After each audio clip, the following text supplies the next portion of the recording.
Good morning, welcome to the Words of Hope. I'm Art Velasquez, your host, and today we will talk about redemption.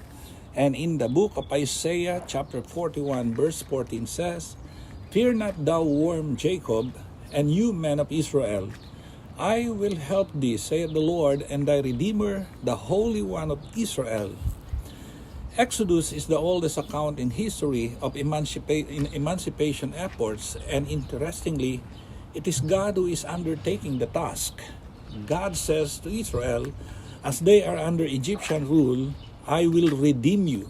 Exodus 6 verse 6. But this is just a picture of a greater gospel redemption that would be for all of God's people. We humans are worms by nature, slaves to sin and to Satan. Because it says in Romans 6 verse 17, "You were the servants of sin." But God has emancipated us, taking on himself the role of a redeemer. The cause of our freedom was the life of the Son of God, who is Jesus Christ, our Lord. Jesus Christ came to give his life as a ransom for many. Matthew chapter 20 verse 28.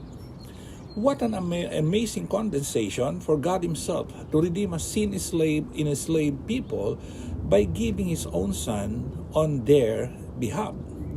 What should our response to be such generosity? How should we, in other words, use the freedom that God's emancipation has purchased for us? David indicates the proper response when he prays, "Let the words of my mouth and the meditation of my heart be acceptable in thy sight, O Lord, my strength and my Redeemer." Psalms chapter 19, verse 14.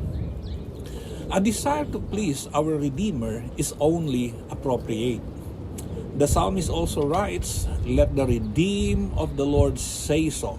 Psalms 107 verse 2. In other words, God's people should praise and declare their Redeemer with their words and with their action, showing the greatness of his redemption by the holiness and the joyful celebration in their lives.